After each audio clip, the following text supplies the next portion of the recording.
Hey everyone. I wanted to share an exercise today that's really great for your shoulders, but more so than being great for your shoulders, it's really great for helping you realize what parts of your body might be substituting for your shoulders when you think you're doing a shoulder movement.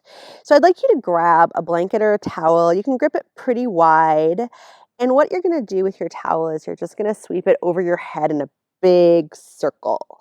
So this is a pretty nice big body movement. You've got some twisting, some leaning probably. You can kind of just notice what you are doing with your body, whatever you need to do, whatever feels good to do to get your towel over your head.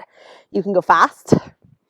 That makes it fairly vigorous. So a lot of us, spend most of our time, let's switch sides, hunched over our phones or our computers, a lot of time there. Moving our arms in big circles like this is a really great way to give our shoulders some of the movement inputs they might be missing.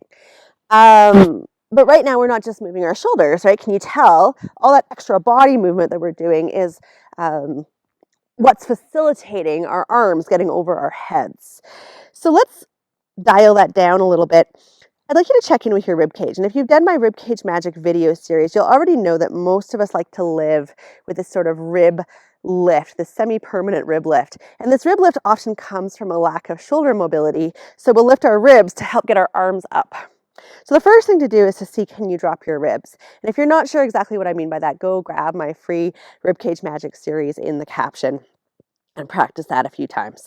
If you know what I'm talking about though, what you're looking for here is finding your rib edge, letting it sink down into your torso and seeing if you can keep your rib edge there, if you can keep your hips fairly still. And now, keeping all that in place, is it possible to still take your blanket in a circle over your head? Now, the answer to that might be no, in which case do whatever movement you need to do, but just maybe circle shoulder mobility as a priority for you while you stabilize your spine and rib cage, because all the movement that your spine and ribs are doing is taking away from movement that your shoulders could be doing. Let's switch directions here too. You're going to probably need to keep some abs on, some core on. This might even be better done in front of a mirror so you can see what movements you're doing, because I'm sure I'm not staying totally still with my body, even though I'm trying to. The other thing that as your body gets more still, you might find that you're doing is substituting your shoulder movement with your elbow movement. Your elbows are also a way that your shoulders can kind of avoid doing stuff. So can you keep your arms totally straight now and try your circles above your head? No elbow bend, no spinal movement, no rib lifting. Suddenly it's like quite a lot harder and I have to slow down and really pay attention, otherwise there's no chance of me doing it at all. So none of the movements involved in the kind of the big loosey flowy movements, none of those are wrong and they feel really good and they're all good movement inputs. But what they are again doing is stopping your shoulders from getting as much, mobilizing movement as they could. So when you keep everything else more still, you isolate the movement at the shoulders, and that gives your shoulder cells an opportunity to act like shoulder cells.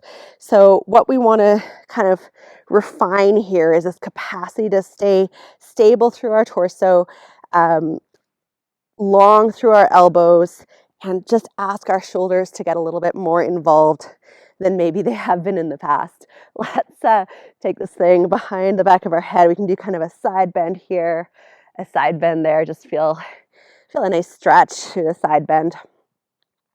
So yeah, it's a really nice exercise to do because it's not very hard until you start adding the layers, and then it's almost impossible, but you can choose how you want to interact with this one. So I recommend adding this one to your regular shoulder vocabulary. And I am teaching a free shoulder workshop on prepping your shoulders for hanging from the monkey bars safely.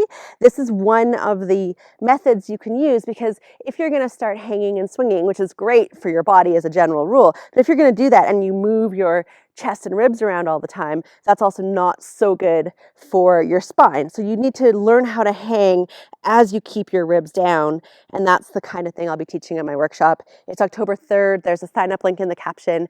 I hope you can join me, and if not, then this exercise alone will be a great one for your toolbox. Okay, cheers.